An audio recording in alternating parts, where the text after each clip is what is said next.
Assalamualaikum warahmatullahi wabarakatuh. Alhamdulillahi wa nusni alaika faqad khalaqtana fi ahsani taqwim wa hadaitana ad-din al-qayyim wa qulta lana fi kitabihil karim wa nusalli wa nusallimu ala sayyidina Muhammadin wa ala alihi wa sahbihi ajmain, amma ba'du. فقال الله تعالى في كتابه الكريم أعوذ بالله من الشيطان الرجيم بسم الله الرحمن الرحيم إن في خلق السماوات والأرض واختلاف الليل والنهار إن في ذلك لآيات لقوم يتفكرون وقال الله في آيات الأخرى إن جهنم كثير من الجن والإنس lahum qulubun la yafqahuna biha wa lahum a'yunun la yubshiruna biha wa lahum adhanun la yasma'una biha.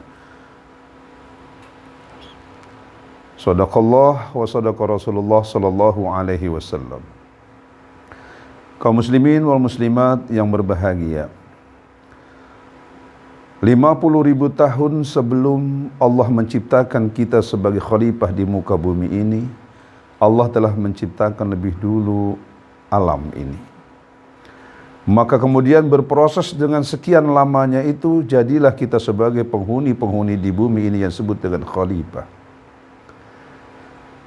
Kewajiban kita sebagai khalifah adalah menjaga kelestarian alam ini, menjaga keseimbangan alam ini untuk kebutuhan dan kepentingan dan kemaslahatan orang banyak. Oleh karena itu, betapa besar beban kita yang diberikan kepada Allah untuk menjaga alam ini.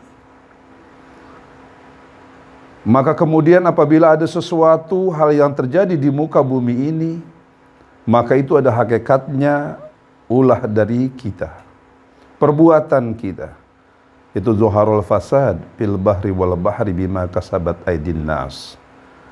Telah nyata dan nampak kerusakan di muka bumi, di laut dan di daratan ini, itu karena ulah tangan-tangan manusia. Jadi Allah Subhanahu wa ta'ala memberikan alam ini kepada kita sebagai khalifah untuk mengatur, memanfaatkan keadaan ini. Maka kita diwajibkan mengenal Allah itu melalui firman-firman Allah yang kita kenal dengan kalimatul qauliyah, kalimat-kalimat Allah yang berfirman Allah Subhanahu wa ta'ala di dalam Al-Quran yang bisa kita baca. Ada juga firman Allah yang kita harus pahami dan harus kita jelas kita pahami, yaitu kalimat-kalimat Allah melalui tadabbur, yaitu dengan kita melihat kebesaran Allah melalui penciptaan Allah. Diciptakannya gunung, lautan, dan alam seluruhnya ini merupakan peringatan bagi kita untuk kita memberikan rasa kebesaran Allah begitu luar biasa terhadap kita dengan firman Allah yang disebut kauniyah, yang tidak tersurat di dalam Al-Quran, namun Allah memberikan gambaran di Al-Quran untuk keadaan alam ini. Kaum muslimin yang dirahmati oleh Allah Subhanahu wa ta'ala, kalau kita diberikan akal dan pikiran, kemudian kita bersinergi dengan keadaan alam ini, maka sudah menjadikan kewajiban bagi kita untuk menjaga lingkungan kita. Terkadang timbul ego kita. Begitu besar ego kita sehingga sesuatu yang terjadi di alam ini, seperti banjir, gempa bumi, merupakan kesalahan-kesalahan kita, namun kita lebih dahulu menyalahkan Allah. Oleh karena itu, kita harus banyak-banyak bertadabbur terhadap firman-firman Allah yang disebut dengan kauniyah. Perhatikanlah apa yang telah Allah ciptakan alam ini untuk menambah keimanan kita kepada Allah Subhanahu wa ta'ala. Karena apabila kita lalai dalam bertadabbur terhadap alam ini, kita tidak merasa Allah mempunyai kebesaran terhadap alam ini, maka hati kita, pikiran kita akan menjadi gelap. Dan orang-orang yang tidak mau bersyukur terhadap alam yang diberikan oleh Allah ini, dan dia tidak memahami alam ini, kemudian dia merasa dirinya berkuasa terhadap alam ini, maka nanti orang-orang tersebut yang mempunyai ego tinggi untuk melakukan kerusakan di muka bumi ini akan dikumpulkan oleh Allah Subhanahu wa taala di dalam nerakanya Allah. Sebagaimana firman Allah Subhanahu wa taala dalam surah Al-A'raf ayat 178, "Wa laqad zara'na li jahannama katsiran minadz jinni wal insi."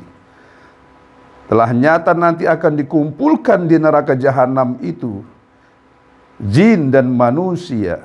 Dari manakah golongan mereka yang dikumpulkan oleh Allah di dalam neraka itu? Lahum qulubul yafqahuna biha. Mereka diberikan hati oleh Allah tetapi tidak mau melihat kebesaran Allah. Walahum a'yunun la yubsiruna biha. Dianugerahkan mata oleh Allah, penglihatan oleh Allah, tetapi dia tidak mau juga memahami apa yang ada di dunia ini sebagai kebesaran Allah.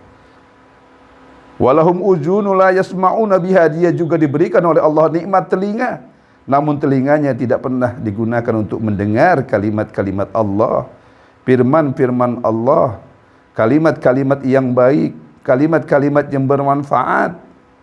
Maka kemudian jelaslah orang-orang yang mempunyai hati namun tidak mau melihat kebesaran Allah ini akan dikumpulkan bersama jin dan manusia sebagai penghuni neraka jahanamnya Allah Subhanahu wa taala. Ulaika kal an'am, bahkan mereka itu seperti binatang, bal adall, bahkan lebih buruk dari binatang. Wa ulaika humul ghafilun, mereka lah orang-orang yang lalai. Pemirsa yang budiman yang dirahmati Allah Subhanahu wa taala. Oleh karena itu, momentum di bulan puasa ini merupakan pelajaran bagi kita untuk sama-sama kita meningkatkan kembali keimanan kita dengan memahami kebesaran-kebesaran Allah. Karena inti dari puasa ini adalah sebagai dinding kita ataupun hujah kita terhadap sesuatu hal yang sekiranya bisa menghancurkan daripada amaliyah-amaliyah puasa kita. Marilah di dalam bulan puasa Ramadan ini kita sama-sama untuk saling meningkatkan ketakwaan kepada Allah Subhanahu wa taala, untuk menciptakan keamanan lingkungan kita, menciptakan kelingkungan bermasyarakat kita dari yang terkecil, dari keluarga, bermasyarakat sampai kepada tingkat yang lebih besar. Oleh karena itu, faedahnya kita sebagai orang Islam yang kemudian kita berpuasa ini adalah merendahkan hati kita. Janganlah hati kita ini begitu keras terhadap apa-apa yang telah ditetapkan oleh Allah Subhanahu wa taala. Para pemirsa dan kaum muslimin yang dirahmati Allah Subhanahu wa taala, indah rasanya kita kalau sesuatu yang kita kerjakan khusus di bulan Ramadan ini itu bisa bermanfaat bagi orang banyak, bermanfaat juga bagi lingkungan kita.